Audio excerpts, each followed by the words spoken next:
Hi, good afternoon, everyone. My name is Chen Xiwang. Thanks for coming for my thesis defense. My thesis topic is about the impact of hydraulic pressure on the water flooding oil recovery from vertical wells. And my advisor is Dr. Christine Kalmides. So as we all know that water flooding has been applied in the industry for a long time to enhance the oil recovery for the conventional reservoirs. And it is also the most common way to do that. And for the hydraulic fracture, it is the most efficient way to enhance the oil recovery for the unconventional reservoirs.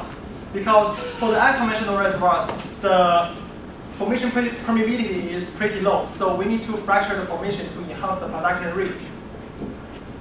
So is it possible that we apply the hydraulic fracture to the water flooding conventional reservoirs? And does hydraulic fracturing have an impact on the water flooding recovery? So let's do some literature review. Some studies has been done to investigate the impact of hydraulic fracture on the water flooding recovery. And let's take Gadol and Sharma study, for example. In Gadol and Sharma study, they investigated the impact of the growing fracture orientation on the water flooding performance. They think that during the water flooding process, the injection water is not pure enough. They have some particles. So these particles may cause a growing fracture to the injection well. So they did a simulation study to investigate this impact. And we can see here that, this one is the injection well with a growing hydraulic fracture. And these four are the four production wells. So in this case, we can see that since the hydraulic fracture has a higher permeability, so the injection water tends to flow in this direction. So which causes unfavorable sweep efficiency. What are the differences between those two parts? This is the simulation. This is the simulation model, and this is the simulation result. It shows the sweep efficiency. The shaded one is the sweep efficiency.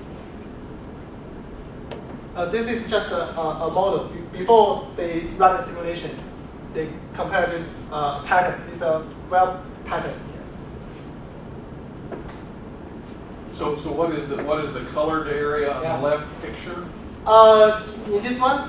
Yeah, what is the colored area? The colored area is the hydraulic fracture. It's the hydraulic fracture. They think that they add a hydraulic fracture to the injection wells, so they use that to represent that area is the hydraulic fracture. I thought the line was I thought the line is the Yes. I download this picture from their study, and I think in their study they think like the hydraulic fracture, the shape of the hydraulic fracture is a oval, so they use that to represent the This shape. is intended to be a 3D picture? They think it should be a 3D, but they put it into a 2D. They think that the hydraulic pressure, the shape is oval, so they use that shadow to represent that. Okay, and what is the arrow? That arrow represents this well is the injection well. Ah, That's the injection well, and these four are the four production wells.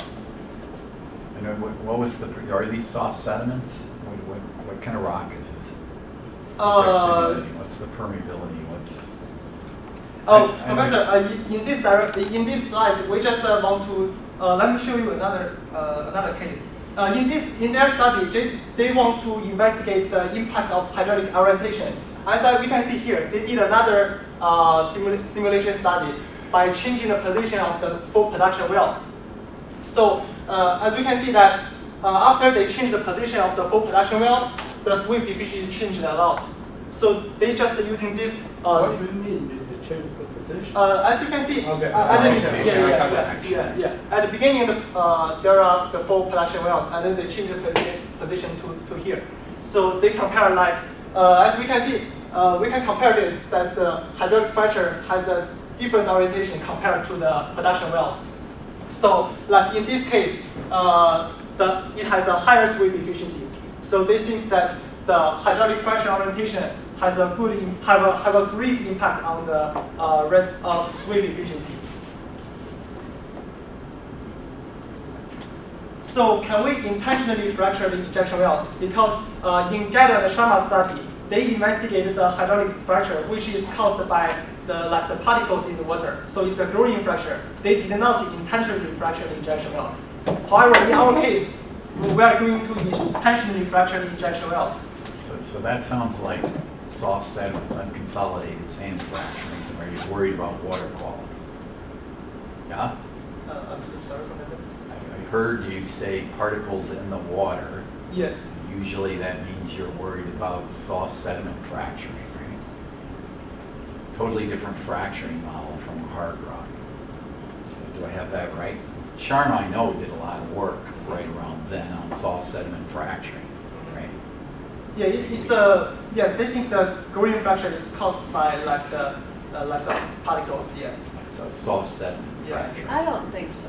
This is just usual hydraulic fracturing, and when you have injectivity problems because of contaminants in the water, you keep pushing it anyway because you need the rate to get injected, and so you Okay. exceed the fracturing pressure. Just asking. Yeah. So no, I don't think it's to do with soft sediments. I don't think so. I don't think it either. So in our case, we are going to intentionally fracture the injection wells. And can we do that? Yes, of course. And the conditions are very simple. We only need to make the injection pressure greater than the minimum principal stress. And we do not need any proppants because during the water flooding process, we will keep injecting water. So once the injection pressure is greater than the minimum principal stress, the fracture will keep open. So that's why we do not need any proppants. So let's see some basic water flood patterns. In this picture, it shows some basic water flood patterns. As we can see, the triangles are the injection wells, and the circles are the production wells. And that is the 5-spot pattern, the 7-spot pattern, direct line drive pattern, and the staggered line drive pattern. So in our case, we are going to fracture the injection wells to make a new flow pattern. So in this picture, you can see our new flow pattern. The blue line is our fracture. And after we fracture the injection wells, the fractures will connect into a plane. So that will generate a new flow pattern, a plane to well flow pattern. And we name this pattern as the fracture 7-spot pattern compared to the direct line drive pattern. And we name this one as the fracture 5-spot pattern compared to the staggered line drive pattern. So this picture shows some reservoir models for the 3 patterns. As you can see, this is direct line drive pattern, the fracture 7 pattern. This is the fracture 5-spot pattern. And this yellow part represents a quarter of the basic unit of the fracture 7-spot pattern. So I put this quarter one into the simulator. And you can see that this is my production well 2, production well 1, and this is the injection well with a hydraulic fracture. Also for the direct line drive pattern, this is the injection well, and that is the production well. For the fracture 5-spot pattern, this is the injection well with a fracture and the production well. So, and this simulation results shows the oil saturation at breakthrough for these 3 models. And we can easily to find that for the fracture 7-spot pattern, it has a higher sweep efficiency. So it shows that our new plane to well pattern may increase the sweep efficiency. So as we talk about the reservoir simulation, we need to talk something about the impact of grid resolution. As we can see here, these are the 3 reservoir models for the direct line drive pattern. And these are the 3 models for the fracture 7-spot pattern. This one is the cost model with a grid number of 13 times 26 times 1. And these 2 are the 2 refined models with a grid of 26 times 52 times 1 and 39 times 78 times 1. And for the fracture 7-spot pattern, this one is the cost model with a grid number of 26 times 26 times 1. These 2 are the 2 refined models with a grid number of 52 times 52 times 1 and 78 times 78 times 1. So, and then let's compare some simulation results among these models. This one shows the simulation results for the direct line drive pattern, and this one shows the simulation results for the fracture 7-spot pattern. So as we can see that for the cost model, the sweep efficiency do not have big difference between the cost model and the two refined model. And the difference is only within 0.02. So the difference is pretty small. And also for the two refined model, we need to set the time step into hours to run the simulator. So that will cost a lot of time. So if the simulation results do not have a big difference, so Why we, you need to set up time steps on smaller for the because there is a hydraulic fracture here. So when I do the simulation, if I add a hydraulic fracture, the time step need to be smaller to converge. And I ask why. yeah, because like we need to, if we want to add a hydraulic fracture here, we need to do a local refinement. So if like we use like if we use a time step as this, it cannot the simulation cannot converge. I ask why. The reason. The reason is you know, the simulator they calculate the number like by the time steps, because the grid is small, so they need to use the a short time step to calculate the value for the simulation. So now you treat the fracture as a boundary, right? Yeah. Yes. How did you treat that? Okay. So this okay. So like there is a set called transpermeability and modifier for the simulation. So for the corner, because in our case I use a quarter of the basic unit. So in the corner, I put the number like 0.25. So it's a quarter of this. So it will ignore this area.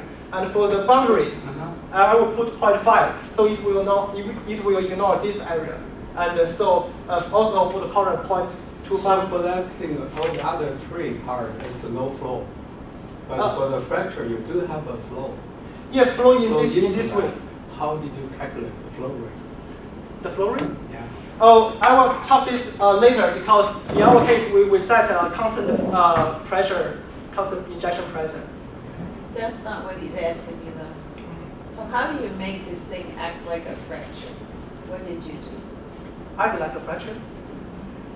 There is a simulation tool like hydraulic fracture here. Like we set some basic parameters for the hydraulic fracture. Like we do a local refinement and set the permeability for the fracture and the fracture length for this one. Fracture length. Yes. I don't think you have local grade refinement. Yeah, actually I do have. You do? Yes, I do have. Yeah. In the simulator, I must have a local refinement. I refined for like times 3. Yeah, times 3. Yeah, I do have a local refinement. Yeah. As you can see from this one. You can see it on the left. Yeah. Because Okay. because these are the two refined models, so it's hard to see if there is a local refinement. But if you see here, it has a local refinement. But I have a question for you. So you ended up doing your simulations with what size grid? Oh, okay. So in our case, I just mentioned that it is safe and efficient to use the cost model. So in our case, I use this cost model in the direct hydro pattern and use this cost model in the fracture 7-spot pattern. I didn't realize you did that. Yeah, I want to ask the expert, or maybe there are several in the room more familiar with this than I am. But based on what he did, Dr. Chin, which one would you recommend that he use? I really don't know. It seems to me there's not much difference. Even if on you find three? the- Yeah. Yeah, because Great difference. yeah, But I because do worry about how they treat the fracture as a flow boundary. It's not a flow boundary, it's just a high permeability streak, and yes, it does, it's a boundary, it's not, I mean, it's like all the other boundaries. It's just very high permeability on that side. On that side, so you actually flow in and the data flow that way, right? Yeah, the idea Okay. is that you should have. So it's a symmetric, then how? yeah, it's a symmetric. Yeah, like if Okay. we repeat patterns, there will be another one, and there's one, there's one. Yeah. Okay, so, Yeah. okay. Yeah, let's It's go. a 2D. Yes, it's 2D. Yes, yes, yes. But let me ask a question, Mhm. because what I was trying to get him to see is that as you tighten the grid, if it shows no change, then use the one before, the one that still shows no change. So to me, I would have picked the middle after what I see there. Yeah, like That's exactly why I asked you to do it. yeah, Professor, as I said that because the difference between the cost model and No, but the difference that's small is Yes. between the two refined. yeah, because like for the refined model, it will take a much longer time than the cost model to run. That was not the question. though. Yeah, I The just question is about Mhm. accuracy, not about how long the simulation runs. How long did that take? For this one, it just take minutes, but for this one, it's like 10 minutes. But is it part of this difference that we see dependent on how he does the local refinement and the fraction? Yeah, that I wondered too. I mean, it seems like the characteristic length was, I'm not sure what the characteristic length or how wide you decided. That's probably what Tom asked. How wide you decided to refine it. How many over how many of the coarse grid blocks, for example? How did you make that decision on how far to refine the grid away from the fracture? For this one, I just double the grease. And for this one, like I want to double this one, but if I double this one to 104, and So the length, the actual length in feet away fracture from the length? fracture is different in the three cases, is that right? For Right. the local refinement. for the local refining, It's wider over yes, here on yes. the coarse grid, and then it's narrower. in the Yes, middle. yes. Why would you do that? Why does it make sense to do that? Because in that case, we just want to investigate that if the grid resolution have a big impact on the reservoir simulation results. We're speculating that that's not what we would call an apples to apples comparison because of the difference in the local refinement. That's a speculation on our part, I think. I don't think we know that. That's just why we're asking. So if you in the left picture, if you refine one coarse grid, then in the next one, which is the grids are half as big, if you refine two of those, and the next one the same physical length, that would have answered our question, but we don't know what the answer is. No, but you could have answered it by refining the grid more and more distance at some point, orthogonal to the fracture. At some point, it wouldn't have mattered. Yeah, good point. So And that that's was similar to Dr. Kami's right. comparison of those plots. So. Sorry, yeah. Okay. No, but to you, Juan. Generally, if you are doing simulation work, how do you justify that your grid resolution is tight enough? Well, in practical, you got to finish the simulation run within 8 hours. Because basically you can run and come back tomorrow morning to see it, to analyze the results. But this is between 1 minute and 10 minutes. Yeah, basically the finite better, I think. Well, that's what I think. If you think it's converged. And I also the think he methodology. did not understand what I was asking him to do. Because to me, I mean, decades ago when I learned this stuff, you just keep refining Yeah. until it makes essentially no difference. So when I look at those three, from the red one to the other two, I see a difference. Then the other two are very close. Yeah. So Yeah. that's why that would have told me, pick the 26 by 52 and the 52 by 52. Mhm. And I'm a little dismayed that you didn't understand why I asked you to do it. Professor, I understand what you mean. And Then why didn't you run it on the middle grid? I just think the difference is pretty close. It's within 0.02. So I think it's and it's efficient for the cost model to run. So, like because in this case it's a small reservoir model, but maybe later if we do like if we have a field, if we have a big reservoir model, it will take much longer time for the refined model to run.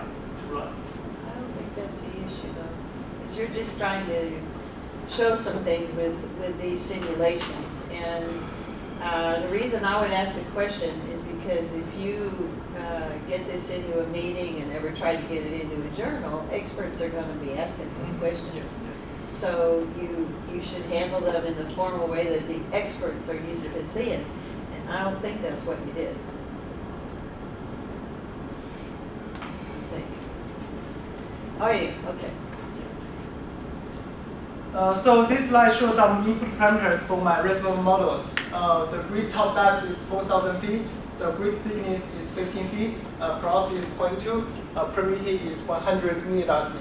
And for the effective permeability in the hydraulic fracture, the permeability is 150,000 darcy. So since the permeability is pretty high, so there is almost no pressure loss along the fracture. The water viscosity is 1 centipoles. Initial oil saturation is 0.8. Residual oil saturation is 0.2. And in this slide, we generate some the relative permeability curves by using these three equations. In our case, we set the oil and water saturation exponent equal to 2, and the maximum water relative permeability is 0.6. So after we have these three equations, we generate these relative permeability curves. And also, we use this equation to calculate the mobility ratio for different viscosities. The mobility ratio value shows here. In our cases, we also set some constraints for the wells. We keep the production wells bottom pressure above the bubble point, and for the injection wells, the bottom hole pressure is at the minimum principal stress to make the fracture open during the water flooding process. And according to economist study, that the vertical stress is a function of reservoir depth and the reservoir density. So in our case, we assume our formation is a sandstone, so with a density of 165 pounds per cubic feet. And we can use this equation to calculate the effective vertical stress. This is the Boyd's power-elastic constant, and this is the reservoir pressure, which is 1,008 psi. And we will use this Poisson ratio to convert the effective vertical stress into the effective horizontal stress. And let's go back to use this equation. We can find the minimum principal stress. So in our case, after calculation, the minimum principal stress is 3,000 psi. Why you choose alpha to be 0.75? According to it's a rock property. So if it's a sandstone, the value is about 0.7, 0.75 like that. Yes, it's a rock property. It's the Boyd's power-elastic constant. A lot of times people assume that alpha is 1. Maybe it's just a little bit. I think more often it might be you're assuming at 0.7. Okay. But the Poisson ratio seems pretty high for sandstone. I thought that's more like a shale value might be high there. For 0.35, that's pretty high. But both of those numbers are pretty soft rock. Yeah. Okay. So that's why. If it's hard enough, so it's The alpha would get lower as the rock gets harder. Poisson's ratio would get smaller. It's a pretty soft rock. So let's see some simulation results. But just to close the loop on that, it is what it is. I don't think it'll affect the simulations. Because all he wants to know is what pressure does he need above which, and he wants to not get it too high either, so he just wants to know what to set his injection pressure at to maintain a fracture. Yeah. If he was depleting it and had a compaction drive and whatever, then sure, then it would matter. But I don't think any of that's in here. Probably shouldn't be. No, I think it shouldn't be, you're right, because as you water flood, you don't get compaction drive, right? Because you're gonna keep the reservoir pressure, pore pressure pretty constant. So you shouldn't worry about compaction, and the stresses are working in your favor because it's injection rather than production. So it's just a matter of what pressure you can use or should use. Right. But the objective here is to have the minimum pressure that just barely keeps the fracture open. Is that what I understand? We don't want to get excessive height. So you just want to keep it open for the length that he's trying to do there, which could be large. It could be a pretty large length depending on your pattern size.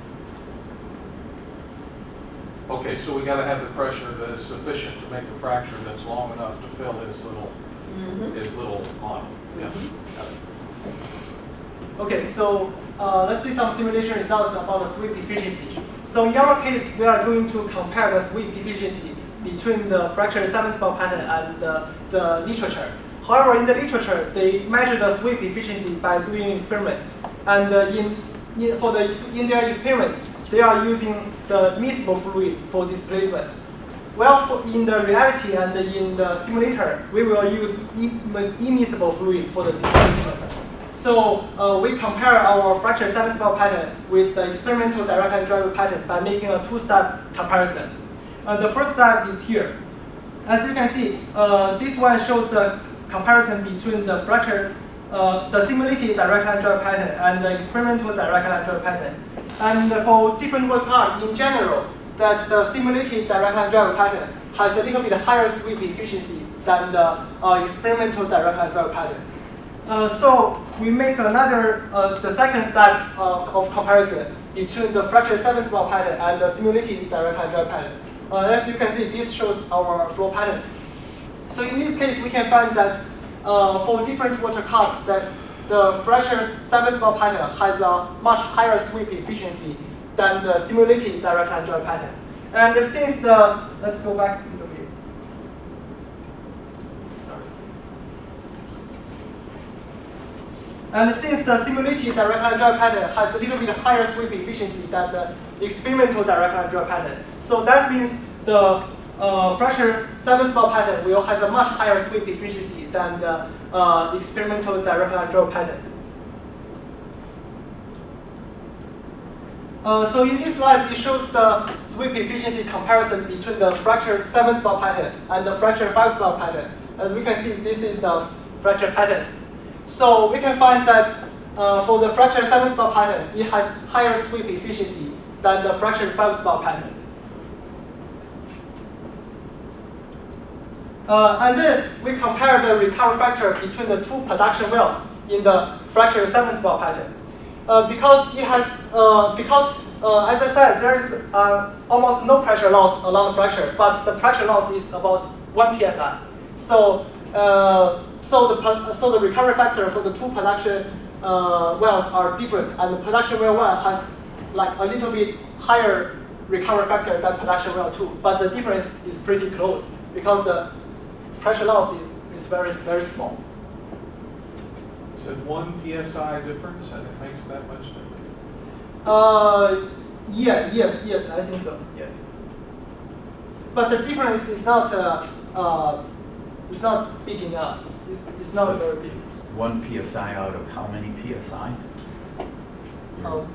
I'm sorry. Your ejection Well, that's a pressure great was. question, yeah. So 1 psi this way, and then... Oh, yeah. Actually, you are talking about the pressure gradient, right? Right, between the injector and the producer, what's the difference? For this one, I mentioned Injector and the producer. injection pressure. I think what I remember is 0.2 psi per feet. Actually, I read this in my thesis paper, and for this one, it should be 0.007 psi per feet. You are talking the total pressure loss? The total pressure loss That's is not about true, over like 1,000 you just- psi. It's over 1,000 psi. Yeah, that's what I thought. Yeah, this one is over 1,000 psi. Yes. Yeah. So how can so that's basically a line source. How can 1 psi? Yes. Yeah, normally there's if you see the simulation result, it's a line source. Yes. And caused by the pressure difference a little bit. So that makes the water front is not a perfect line. So it's a little bit like this way, like that. 0.1%. But this is recovery factor when? Yes, this is recovery factor. When? This for different water cut, and for different mobility ratios. That's right, okay. Yes. Okay, so in this slide, it shows the breakthrough recovery factor between the fracture 7-spot pattern and the simulated direct line drive pattern. So you can see for different mobility ratios, the breakthrough recovery factor for the fracture 7-spot pattern is higher than the simulated direct line drive pattern. So that means the fracture 7-spot pattern has a higher sweep efficiency as well as the recovery factor than the simulated direct line drive pattern. So let's talk something about the economics. So as we can see here, for the fracture 7-spot pattern, the sweep efficiency comes to 95% when the water cut is 0.8. While for the simulated direct line drive pattern, if we want to reach a 95% sweep efficiency, we need to have a 0.9 water cut. So that will increase some water treatment cost. And also, let's see some capital cost reduction. This is the basic pattern for the direct line drive patterns. So it has 9 wells. So in our fracture 7-spot pattern, it reduced the 2 injection wells here. So it has 7 wells. And for the fracture 5-spot pattern, it reduced 2 more production wells compared to the fracture 7-spot pattern. So it only have 5 wells. But as I said earlier, that since the fracture 7-spot pattern has a higher sweep efficiency than the fracture 7-spot pattern, but the fracture 5-spot pattern has a less capital cost than the fracture 7-spot pattern. So which one is economic? We need to do an NPV study. So this slide shows the NPV study in our case. The discount rate is 10% and the income tax rate is 35%. And this table shows the capex and the opex for the fracture 7-spot pattern and the fracture 5-spot pattern. The opex is increasing. It's because during the water flooding process, the water cut is increasing. So we need to the water disposal fee is increasing, and we include that fee into our opex.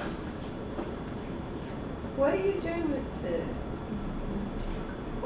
the income tax rate? That's the like if we got some revenue, we need to pay tax. Because I took the economics class, and in that case, normally the income tax rate is 35%. Maybe I wouldn't have expected to put it here, but anyway, go ahead. Yeah, because if we want to compute the NPV value, we need to use the income tax rate. I mean, perhaps the confusion is you're not showing any revenue on this slide. Oh, I will show. Yeah, but the income tax applies to the revenue. Oh, That yeah. perhaps is. So this picture shows the NPV value between the fracture 7-spot pattern and the fracture 5-spot pattern for different oil price. Like we can see that when the oil price is $80 per barrel, so the fracture 7-spot pattern has a much higher NPV value than the fracture 5-spot pattern. So when the oil price is $40 per barrel, the NPV value difference is decreasing, but the fracture 7-spot pattern still has a higher NPV value than the fracture 5-spot pattern. This is because that the fracture 7-spot pattern has a higher sweep efficiency and recovery factor than the fracture 5-spot pattern. So even the fracture 5-spot pattern has less capital cost, the fracture 7-spot pattern is still more economic. For this one, what was your water disposal cost? For the disposal cost, we assume that is $0.3 per barrel for the water disposal fee. So in conclusion, that hydraulic fracturing does have a great impact on the water flooding performance. And our plane-to-well pattern, the fracture 7-spot pattern, is able to efficiently increase the sweep efficiency and enhance the oil recovery performance. And for the economic consideration, the fracture 7-spot has a higher NPV value and it is more economic. So that's the end of my presentation. Thank you.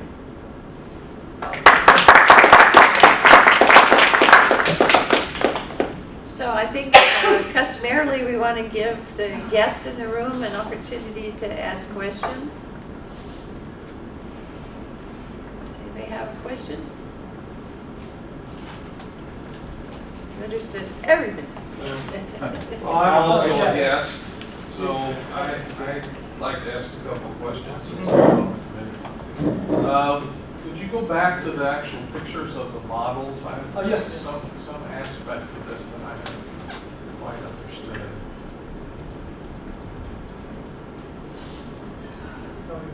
Is it this one? One more back.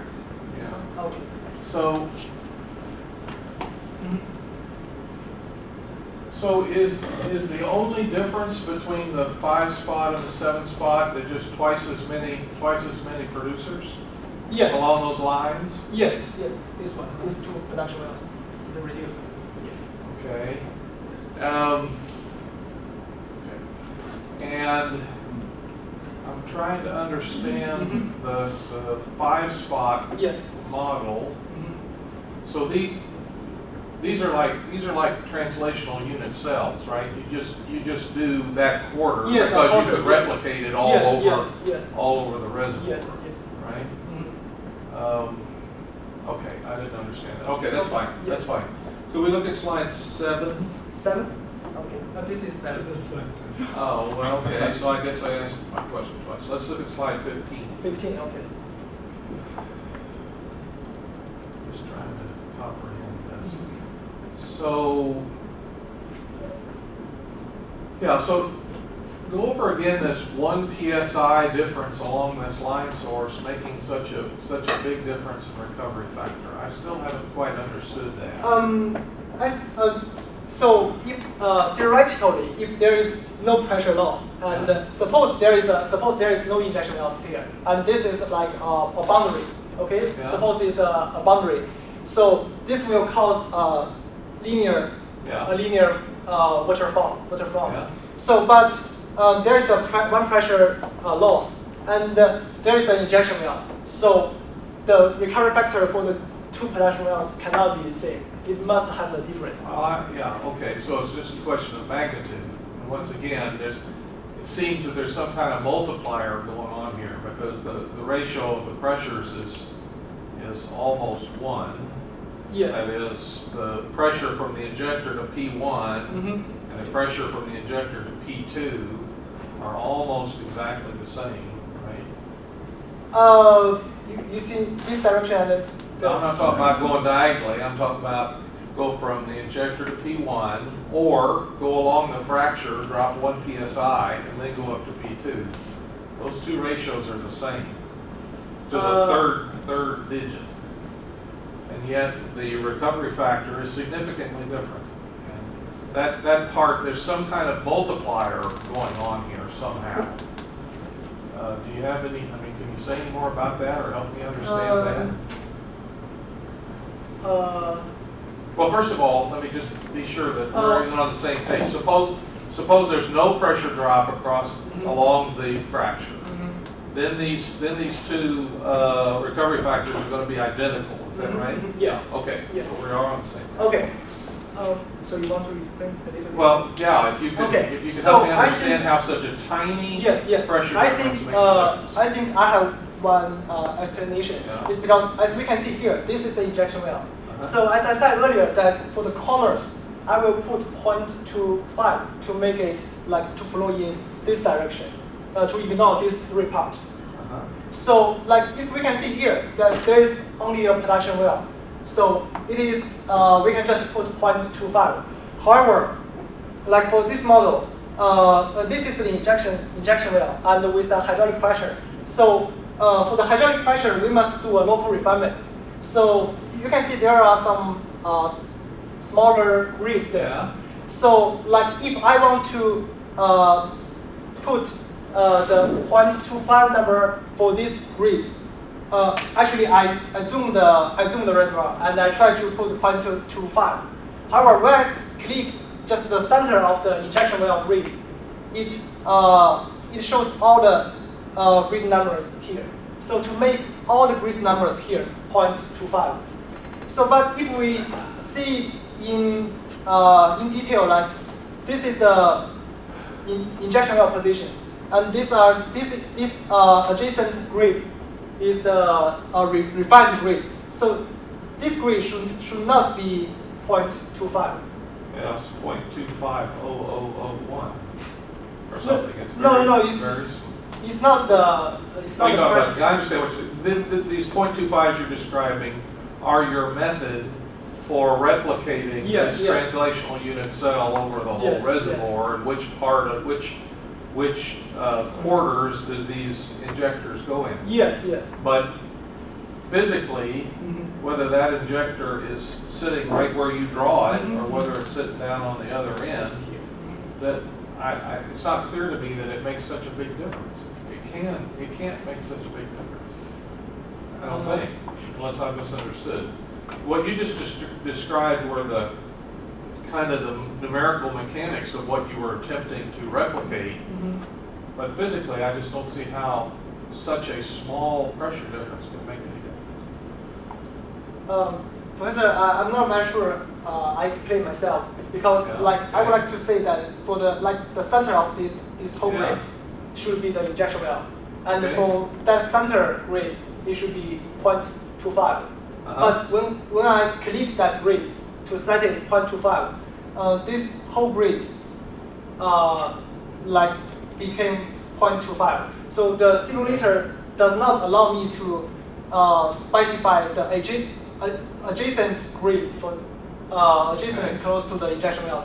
But in reality, the adjacent like here, it cannot be 0.25. Yeah. So that may be cause a difference.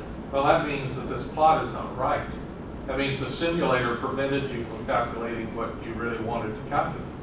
Is that true? No, I think it's okay because this one is just do the local refinement for the injection wells. So this whole grid is for injection wells. After we add a fracture, so it gives some local refinement. So you I think believe, you will forget about, refinement. go ahead. No, I just, you need to try to explain the flow pattern. It's nothing to do with the local grid. Yeah, okay. So if there is no pressure loss, the flow will be like the linear. And since there is Not linear, because the other two boundaries got no flow, Yes, no it's no- flux yes, going yes. that way, so Mhm. it's not linear. it's I mean the waterfront. Linear?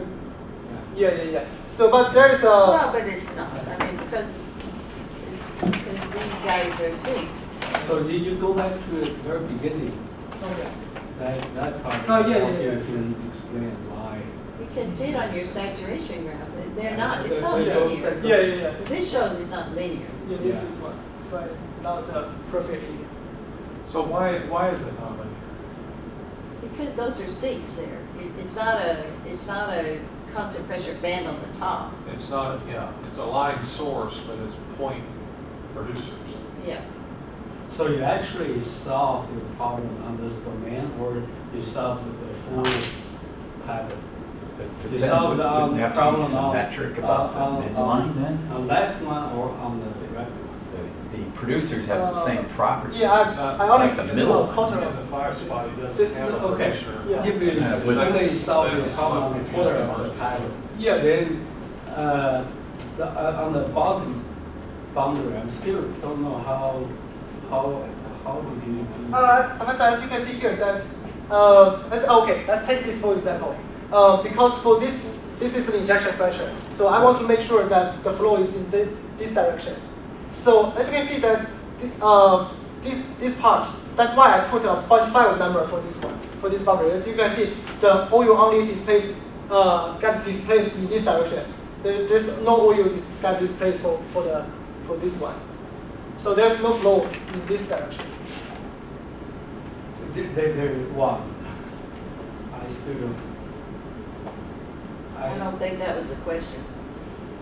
Because normally when we do reservoir simulation, we only do like a quarter, like for a first ball pattern, we do not need to. Sure, I Yeah, understand that. Yes. But the difference now you have a fracture. Yes. So then Yes, the fraction will not make a big difference because we only need to make sure that the water will flow in this way with, for this cautery. So water will not flow in? Water will flow in this direction without flow this direction.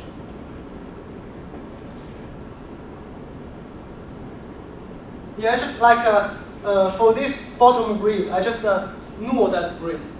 It's kind of knew that grease. So one question Mm-hmm. is whether, had you gone to the next tighter grid, those differences would be reduced. No. No, I tried that. The difference, okay, I understand, okay. Yeah, the water, okay. The water front may come to linear, will come close to linear. No, I do not think so. You mean The for shape of that front Uh-huh. makes sense to me because you have sinks up there. Yeah. It's not uniform on the top. I do not expect linear. I expect something like what you have there. But you can see even there that the saturation change is more advanced in P1 than it is in P2, Yes, which yes. is what the graph you were asking about is also Yeah. We would showing. expect it, I would have expected that picture not to be linear, but I would have expected it to be visually symmetric. Oh, I see. Right, and Okay. clearly, as Dr. Economies has pointed yes, out, yes. P2 Oh. was P1 Yeah, is yeah. much closer than I would have expected Oh, okay. Yeah. from Sure. one PSI. That's Oh, I understand. So you go back, you actually show the flow pattern at the very beginning. Okay. So this So one. go back to the shower study. Oh, okay. Yeah, that's the difference, right? That's the flow pattern. That's the- Well, it's not the That same doesn't because he connect doesn't put the fracture all the way across. Yeah, yeah. He's just, Yeah. he's talking about the fracture as an unwanted Yes. fact of yes, life. yes. Okay. Whereas Chuck Yeah. Shi is talking about the fracture as something you do on purpose because Yes. of the benefit to doing so. Yes. Okay. Yeah, they did not intentionally fracture the attachments. And here, this is like, kind of like his 5-spot story. Yeah. Yes. This- Yeah. So he's got another well where the white spot is, so But he's no gonna- 7-spot here. There's No, no no, 7-spot no. here because they didn't do that. Yeah. Okay. So go back to the 7-spot picture. Okay. Just digest it. This one or No, just to the, there you go. This one, There you okay. go.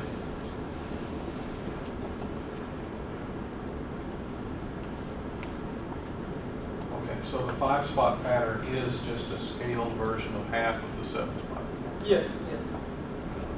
But I still have a question Mhm. about the simulation setup. Okay. If there will be no fracture, then I know it's, you set up the no-flow boundary, and then you Mhm. get the injection rate and calculate the Mhm. production. But now you have fracture. Yes. So on this boundary, you do have something flowing in, or you do not. No, there's nothing flowing in. What this is doing, there's a well there and a Yes. very high permeability. Yes, Okay, yes, yes. okay, so line. the same So the flow that setup. goes in wants to go on that line and I got it. then. Yes. That answers me. So you actually still set up a no flow, but just step in, you got a high permeability now. right? Exactly. Okay. Yeah, and Okay. I had a feeling all along that you were asking Yeah. that because you asked him if it was a boundary, and unfortunately he said, yes, it's not a boundary. It's not about. It's not like putting a constant pressure boundary, I got it. which would be Yeah. tempting, by the way. Yeah. I got it. Okay. Oh, I'm glad you got it, because now I'm confused. What, it's a no-flow boundary still? Everywhere. Yeah, ever. All the way Having over. it is So no Then it's program. controlled by It's the just got a permeability. high permeability layer Yeah, at the the bottom. high permeability in the. So it's no flow Beneath. beneath. Yeah. Beneath the high Okay. permeability. Yes. Okay, well, that's just part of replicating the human cell along Right. the place. Correct. Yeah. Yeah, because Exactly of right. symmetric, so Yeah, yeah. it's a streamline. Okay, I don't have any more questions. Thank you. A little bit hypothetical. What would happen if you added heterogeneity to your Oh, reservoir? yeah, in this case, we just put a homogeneous reservoir. And maybe later on we can add some heterogeneity because Gatto and Sharma did a little bit of stuff on the heterogeneity. They compare like there are 2 layers and with different permeabilities. So in our case, we just have 1 layer, and so it's a homogeneous one. But I bet you were thinking of lateral heterogeneity. Yeah, As I was, yeah. We actually did some work before I went to A&M with a student here that we're going to dredge back up because he was thinking horizontal wells, but it was actually also 1-layer models. So I think it's already relevant to this. Yeah, I think it's a next step. Yes, it's the next step, yeah. Intuitively, what do you think would happen? Okay, so for the heterogeneity, like I think the natural fractures will matter a lot because the natural fracture will induce the water to flow to them, so which will cause a low sweep efficiency. Like suppose for this one, if the natural fracture is in this direction, it should be fine. But if it is in this direction, it's not good. Yeah, so like for the heterogeneity, the natural fractures will have a big difference. Well, not even fractures. If you had some, it would lower the sweep efficiency in general. That's your answer. It would lower the sweep efficiency in general. I think it could depend on the geology.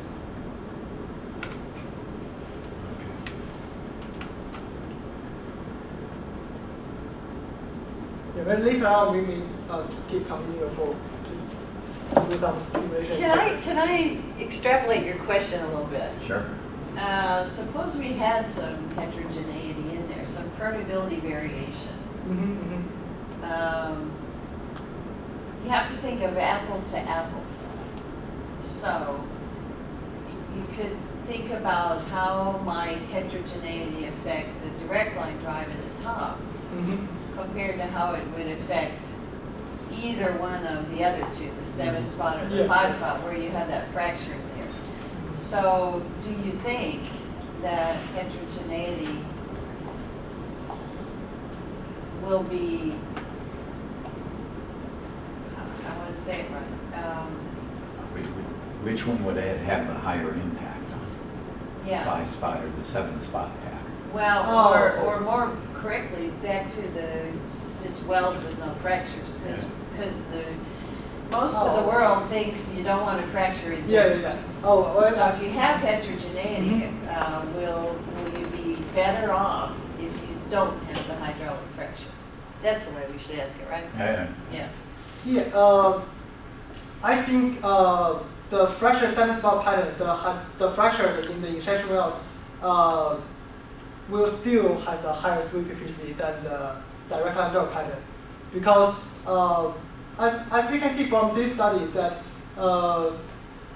if we compare this one, the oil will only get displaced at this position, but for the hydraulic fracture one, it will get displaced in all this part. So I think the fracture 7-spot pattern still has a higher sweep efficiency. So if suppose you get heterogeneity, do you still have the same flow pattern?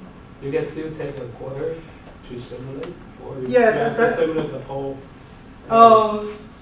No, that's why I said it's depend on the geology. Like if we have a natural fractures or like a fault, I think we need to include that fault and natural fractures into our simulation. So maybe we need to simulate this whole pattern. I would be quite surprised if your fracture didn't help you more in a heterogeneous formation. I think you're probably going to find it was going to work better for you. I think that's probably what people are getting to. I think that's when it gets to be a better idea even than this, is my guess. And why? Why? Because you have basically a line source, and so if you have the equivalent, I was thinking putting thief zones in, you're still going to tend to flood the zones that aren't thief zones because you have such a distributed source. I think you'd do better. I can't imagine you would. The other thing I would have been, excuse me, quite interested in is the economics from the conventional approach to the fractured approach. Did I miss that? Oh yeah, actually, for now I did not did the NPV study because like the reason I compared the NPV study between the fractured seven spot pattern and the fractured five spot pattern is because this one has a higher sweep efficiency, but this one has a higher capex. So we need to see which factor wins a lot. But for the fractured seven spot pattern and the direct line drill pattern, this pattern reduces the capital cost, and as well as it has a higher sweep efficiency. So, of course, it has a higher NPV value compared to the direct line drill pattern. But if I'm your manager and I'm sitting here with my blinders on, I want to do what I always have done. The first thing you need to convince me of is to do something different. So I would want to compare my baseline case to this other, gee, I'm investing more money, right? Case. Yes. So I personally think that's quite interesting. Okay. Yeah, that's a good advice. Yes. Yeah, I think you should do that. Yeah, It's easy to add that. I think it's a good idea. Yes, it's a good idea. Yes. Yeah, because the others, the 7 and 5 are going to beat the line drive. Even on, for sure on the economics, because there are more wells in the line drive. Yes. So it starts out behind it and never catches up. So. Yeah. All right, well, I guess all the guests need to excuse ourselves, huh? Thank you for coming.